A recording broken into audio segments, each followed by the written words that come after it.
नमस्कार दोस्तों। आज मैं हर्पिस जोस्टर बीमारी के बारे में जानकारी दूंगा। इसी को हम सिंगल्स भी कहते हैं।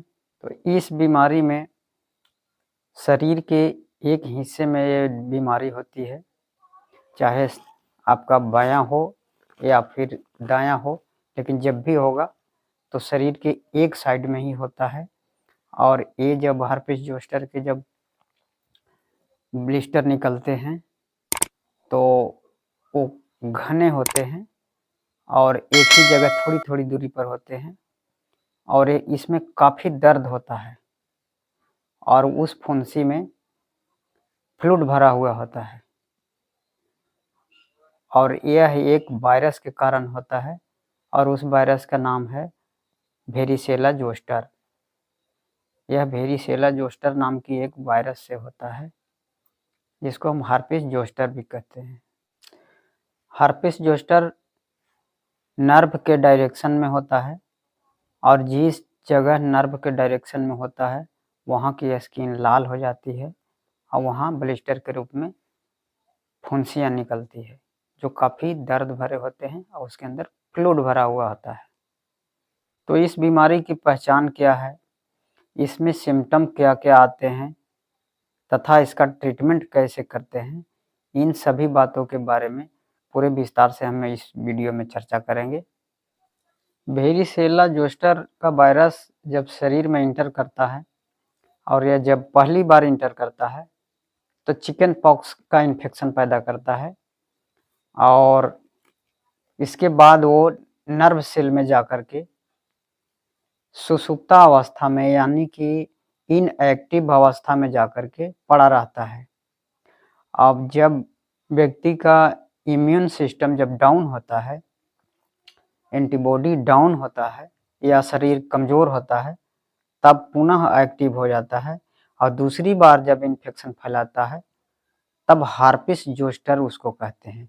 हर्पिस जोस्टर के रूप में इन्फेक्शन लेकर के आता है।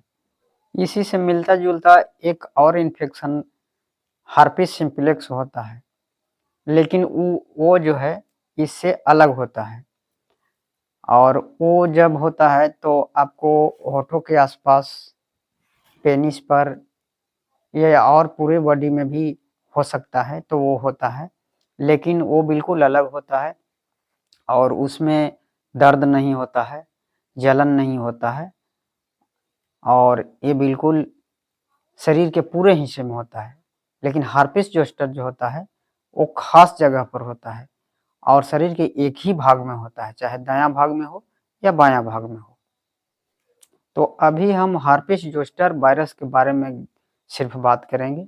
तो ये herpes zoster varicella zoster virus से होता है और इसमें स्किन पर ब्लिस्टर के रूप में छोटे छोटे फुंसियाँ निकलते हैं, जो नर्व सेल के डायरेक्शन में निकलते हैं और जब ये निकलते हैं तो काफ़ी दर्द होता है और जहाँ निकलते हैं वहाँ 2 से 3 दिन पहले से ही वहाँ पर काफ़ी दर्द और जलन होती है और इसके बाद 3-4 दिनों के बाद वहाँ की स्किन रेड होती है और वहाँ पर ब्लिस्टर के रूप में छोटे छोटे फुंसी निकलते हैं, जिसमें फ्लूइड भरा हुआ होता है।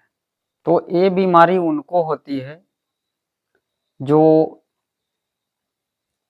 चिकन पॉक्स के वैक्सीन नहीं लिए होते हैं या जिनकी इम्यूनिटी डाउन रहती है या ज़्यादा कमज़ोर होते हैं या उनको कोई ऐसी बीमारी हो गई है जिसमें उन्हें लंबी समय से दवाइयाँ चल रही है, जैसे कैंसर है या और कोई बीमारी है जिसके वजह से उन्हें इम्यूनिटी डाउन हुआ है, तब उन्हें ये बीमारी होती है। तो अब हम बात करते हैं कि ये बीमारी फैलती कैसे है। तो ये बीमारी वायरस जब शरीर में एंटर करता है तो ब्लिस्टर के रूप में छोटे छोटे फुंसी निकलते हैं और उस फुंसियों में फ्लूइड भरा हुआ होता है। जब फ्लूइड फट करके बाहर निकलता है तो उसमें वायरस होते हैं और यदि कोई व्यक्ति उस फ्लूइड को टच करता है या उसके संपर्क में आता है तो वायरस दूसरे व्यक्ति में चला जाता है। यदि दूसरा व्यक्ति चिकन पॉक्स का वैक्सीन नहीं लिए हुए हैं या उन्हें पहले चिकन पॉक्स नहीं हुआ है, तब उसमें पहले जाकर के चिकन पॉक्स का इन्फेक्शन फैलाएगा वायरस, ना कि हार्पिस जोस्टर का। यानी कि पहली बार जब किसी में इंटर करता है तो उसमें चिकन पॉक्स होता है, और चिकन पॉक्स होने के बाद जब दूसरी बार जब वायरस एक्टिव होता है तब हार्पिस जोस्टर इनका इन्फेक्शन फैलाता है। तो अब हम बात करते हैं इसलिए इसके लक्षणों के बारे में, इसको कैसे पहचानना है। तो ये जब वायरस आपके शरीर के अंदर इंटर करेगा तो ये हार्पिस जोस्टर बीमारी पैदा करेगा, और जो हार्पिस जोस्टर के जो फुंसियाँ निकलेंगे वो ब्लिस्टर के रूप में निकलेंगे और शरीर के एक ही हिस्से में निकलेंगे, या शरीर के दाहिने हिस्से की तरफ निकलेंगे या बाएं तरफ निकलेंगे। जब भी निकलेंगे तो एक ही साइड में निकलेंगे, तो वो कहीं भी हो सकता है, गर्दन के पास हो सकता है, छाती के पास हो सकता है, या पेट या जांघों के पास हो सकता है, लेकिन अधिकांश केसों में आपको छाती और पेट के ही आसपास और पीठ तरफ दिखाई देते हैं, और ये नर्व के डायरेक्शन में ही निकलते हैं, और इसमें काफ़ी दर्द होता है, जलन होता है, और उसमें फुंसी में फ्लूइड भरा हुआ होता है।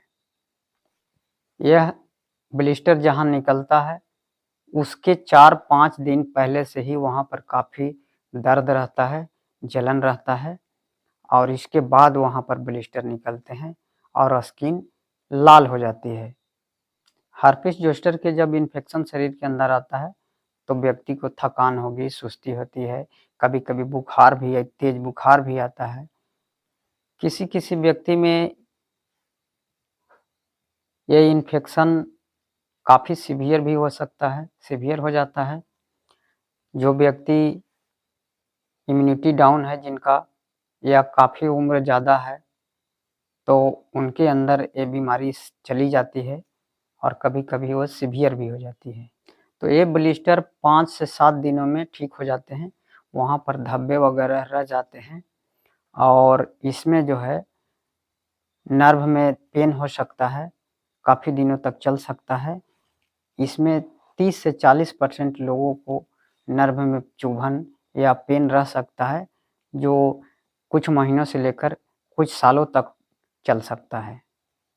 तो जब नर्व में पेन और चुभन रहता है तो उसको हम पोस्ट हार्पिटिक न्यूरल्जिया बोलते हैं। ये काफ़ी चुभन देती है। तो हार्पिटिक न्यूरल्जिया उन लोगों में ज़्यादा होती है जो एंटीवायरल दवा नहीं लेते हैं। इन्फेक्शन हुआ और वो एंटीवायरल दवाइयाँ नहीं ली, या जिनको इलाज में देरी हो गया, तो उन्हें ये ज़्यादा हार्पिटिक न्यूरल्जिया होती है और उनके अंदर चुभन रह जाती है, जो काफ़ी दिनों तक, काफ़ी महीनों तक, कभी-कभी कई सालों तक ये चलती है। तो अब हम बात करते हैं इस बीमारी के इलाज के बारे में। हार्पिस जोस्टर का इलाज संभव है, इसका एंटीवायरल दवाइयाँ उपलब्ध हैं, और इस बीमारी के होने के बाद जितनी जल्दी हो सके पहचान करके उसे दवाइयाँ, एंटीवायरल दवाइयाँ शुरू करनी चाहिए और डॉक्टर की देख-रेख में शुरू करनी चाहिए। तो इसमें जो है जितनी जल्दी आप दवाइयाँ शुरू करते हैं, कॉम्प्लिकेशन उतना ही कम होता है और जल्दी ठीक होता है। यदि आप इसमें दवाइयाँ या इलाज करने में देर करते हैं, तो आपको हार्पिटिक न्यूरल्जिया होने का ज़्यादा चांस रहता है और ये काफ़ी कष्टकर होता है। तो कोशिश करें कि जितनी जल्दी हो सके डॉक्टर से डायग्नोसिस करा के इसकी दवाइयाँ लें। तो इसकी जो दवाइयाँ हैं मार्केट में उपलब्ध है, इसमें एसाइक्लोविर नाम की दवाइयाँ आती है, जो इसको दिया जाता है, या फिर उसी से मिलता-जुलता एक और दवा फेमसाइक्लोविर दवाइयाँ आती है, उसे भी दिया जा सकता है। तो ये जो है 7 से 10 दिनों के लिए दिया जाता है और ये 3 से 4 टाइम दिया जाता है, और उसको यदि साथ में जख्म बन गया हो तो उस जख्म को कोई इन्फेक्शन ना हो जाए या बैक्टीरियल इन्फेक्शन ना हो जाए, तो उससे बचाने के लिए आपको एंटीबायोटिक दवाइयाँ लेनी पड़ सकती है। साथ ही साथ उसमें पेन किलर के लिए एसाइक्लोफेनक पैरासिटामोल गोलियाँ दी जाती है। वहाँ पर जलन होती है तो जलन को ठीक करने के लिए कैलामिन लोशन लगाया जाता है ताकि वहाँ ठंडक महसूस हो। साथ में आपको एंटीवायरल दवाइयाँ जब ले रहे हों और ये चूँकि वायरस से होने वाली बीमारी है तो उसमें वीकनेस काफ़ी होती है, तो उसको दूर करने के लिए आप मल्टीविटामिन की गोलियाँ साथ में दी जाती है। जख्म की प्रॉपर साफ-सफाई किया जाता है ताकि वहाँ कोई बैक्टीरियल इन्फेक्शन ना हो। उस पर एंटीबायोटिक का क्रीम लगा सकते हैं। फ्रेंड, ये था हमारा हर्पिस जोस्टर टॉपिक के ऊपर आज का वीडियो। तो उम्मीद करते हैं कि इस वीडियो के माध्यम से आपको हर्पिस जोस्टर के बारे में पूरी जानकारी मिल गई होगी कि ये कैसे फैलता है, इसकी पहचान क्या है और इसको ट्रीटमेंट कैसे करते हैं। इन सारी चीज़ों की जानकारी आपको मिल गई होगी। तो मेरा नाम डॉक्टर रामजी मेहता है और मैं हेल्थ से रिलेटेड वीडियो बनाता हूँ।